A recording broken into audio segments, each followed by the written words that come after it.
नमस्कार. मी आज छत्रपती संभाजीनगर महानगरपालिकेच्या निवडणुकीच्या दृष्टिकोनातून प्रवासात आहे. आज छत्रपती संभाजीनगरच्या प्रभाग क्रमांक 1 मध्ये आपण आहोत. या प्रभाग क्रमांक 1चं वैशिष्ट्य असं आहे, हा प्रभाग अतिशय महत्त्वाचा आहे.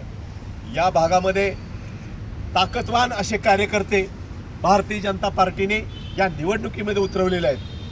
सर्व समाज घटकांना सोबत घेऊन जाणारा भारतीय जनता पक्ष देशामध्ये आज काम करतो आहे.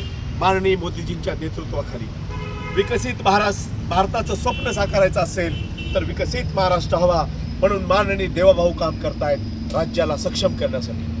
बांधवांनो, मतदार बंधू आणि भगिनींनो, राज्य आणि देश सक्षम होण्यासाठी आपलं संभाजीनगर सक्षम झालं पाहिजे आणि त्यामधला प्रभाग क्रमांक पहिलाच प्रभाग क्रमांक 1 जर आपल्याला मजबूत करायचा असेल तर चांगले चेहरे आपल्याला सभागृहात पाठवले पाहिजेत.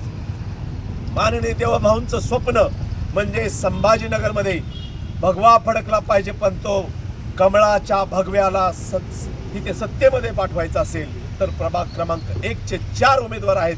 त्यांचं मी तुम्हाला नाव सांगतो.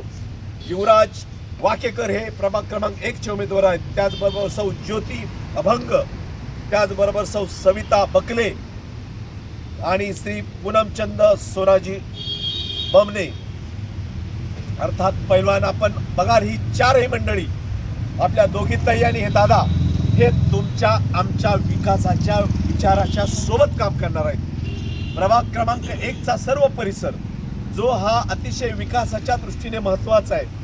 शहराच्या आणि आसपासच्या परिसराला जोडणारे इथे रस्ते आहेत, पाणी पुरवठ्याची सोय होणं गरजेचं आहे. या परिसरातला वीज पुरवठा, सर्वच बाबतीतला विकास करायचा असेल तर तरुणांना संधी मिळाली पाहिजे.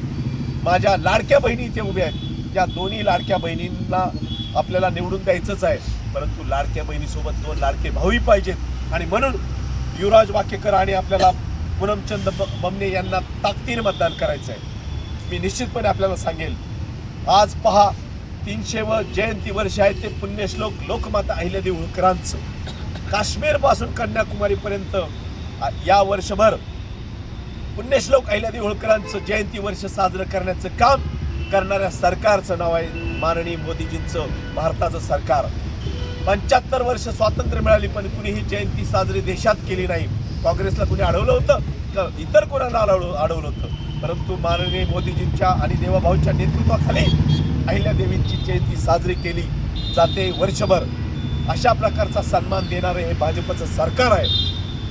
आपण पाहाल, अहिल्यादेवींच्या स्मारकाला 561 कोटी चौंडी येथे देणारं सरकार देवाभाऊचं आहे. आपण पाहाल, सावित्रीबाई फुले यांच्या स्मारकाला 143 कोटी रुपये खर्च करण्याचा निर्णय नायगाव जिल्हा सातारा येथे करणारं देवाभाऊचं सरकार आहे. छत्रपती शिवाजी महाराजांच्या स्मारकासाठी कोट्यावधीचा खर्च करायला मागे पुढे पाहत नाही.